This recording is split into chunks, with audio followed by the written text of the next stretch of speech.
자, 수소의 전자 배치를 보면 수소 같은 경우는 전자가 한 개지, 그지? 전자가 한 개인데 이 전자가 K 껍질에 있을 수도 있고 L 껍질에 있을 수도 있고 뭐 M 껍질에 있을 수도 있어, 그지? 자, 근데 이 전자가 뭐 어느 위치에 있던 간에 여하튼 이 외부에서 안쪽으로 떨어질 수도 있고 안쪽에서 외부로 나갈 수도 있는데, 자, 이 전자의 이동에 의해서 항상 스펙트럼이 관측이 되는데, 만약에 바깥쪽에서 안쪽으로 전자가 이동한다. 그럼 에너지를 방출하지. 왜냐하면 바깥쪽에 에너지가 더 크기 때문인데, 우리 지난번에 배웠듯이 지금 K 껍질의 에너지는, 자, 여기 K 껍질은 마이너스 1의 제곱분의 1312고 그 다음이 L 껍질이다. 그러면 마이너스 2의 제곱분의 1312고 그 다음은 마이너스 3의 제곱분의 1312, 이런 식으로 해서 가장 바깥쪽은 마이너스 무한대의 제곱분의 1312야. 그럼 이 값은 0이지. 그래서 바깥쪽의 에너지가 크기 때문에 안쪽으로 전자가 이동하면 전자는 에너지를 밖으로 방출해. 이것이 이제 방출 스펙트럼으로 관측이 되겠지. 마찬가지로 안쪽에서 바깥쪽으로 이동할 수도 있지. 전자가 이때는 에너지를 흡수해. 에너지를 흡수하기 때문에 이제 흡수 스펙트럼이 관측이 되는데, 이때 이제 첫 번째 라이먼 계열은 뭐냐 하면 2에서 1로, 2껍질에서 1껍질로 전자가 이동할 수도 있고 3에서 1껍질, 4에서 1껍질 혹은 5에서 1껍질 해서 쭉쭉쭉 해서 무한대에서 1껍질까지 전자가 이동하는 이 모든 계열을 라이먼 계열이라고 그래. 그러면 이 껍질의 에너지 값은 마이너스 2의 제곱분의 1312고 얘는 마이너스 1의 제곱분의 1312야. 그러면 이때 방출하는 그 에너지의 크기를 계산하면 4분의 3, 1312가 나오지. 그럼 이 값은 라이먼 계열 중에 가장 작은 값이고, 무한대에서 1까지, 무한대의 값은 0이고 1의 값은 마이너스 1312이기 때문에 이 차이를 구하면 1312. 이게 라이먼 계열 중에 가장 에너지가 큰 값이야.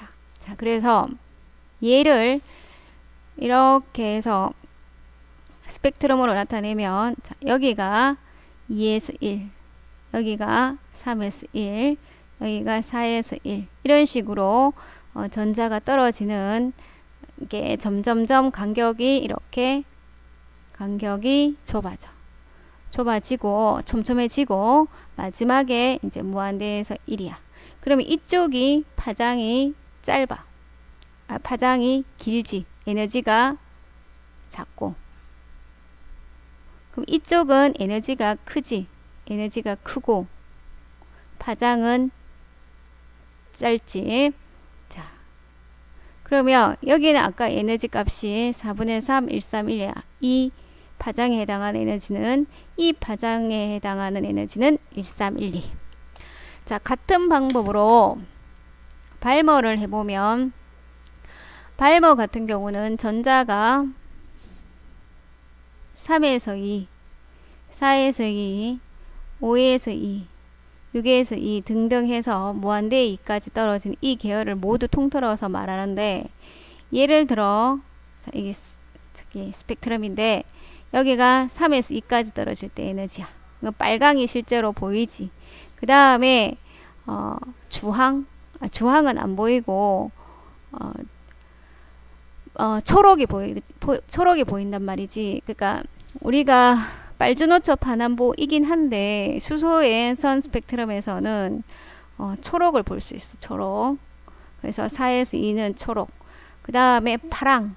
자, 파랑을 볼 수 있는데 파랑은 5에서 2야. 그 다음에 이제 보라색을 볼 수 있는데 이 보라는 6에서 2라고 생각하면 돼.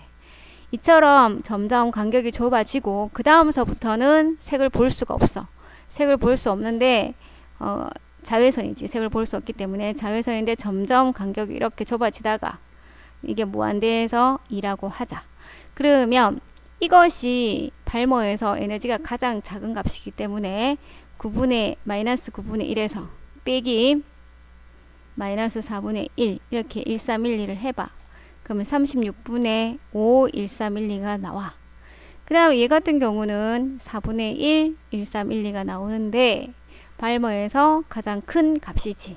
얘도 보면 점점 간격이 넓었다가 간격이 이렇게 좁아지지.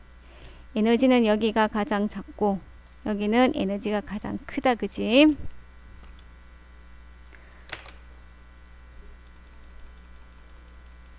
자, 그 다음에 파션인데 파션은 수소의 전자가 3까지 떨어지는 거야. 가장 가까운 4에서 3, 5에서 3, 6에서 3 등등 해서 무한대에서 3이겠지.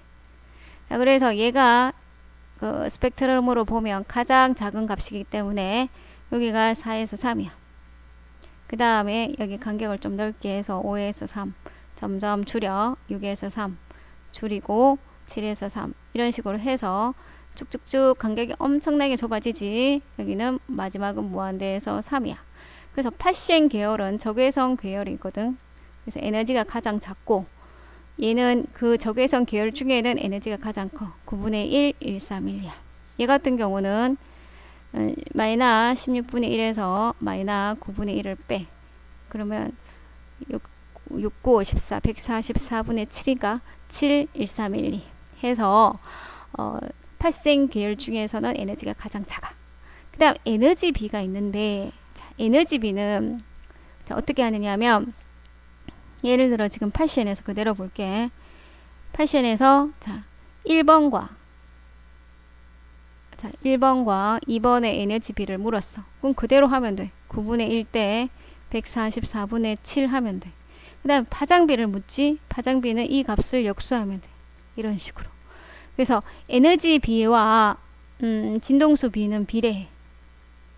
그 다음에 파장비는 반비례하는데 왜냐하면 원래 에너지 공식이 E는 h뮤 해서 자 요게 뭐냐 하면 요게 진동수야. 그리고 요 h는 플랑크 상수거든. 그럼 h 람다분의 c야. c는 빛의 속도. 그래서 어차피 hc가 상수야. 그럼 에너지는 람다가 파장인데 파장과는 반비례하고 진동수와는 비례하거든.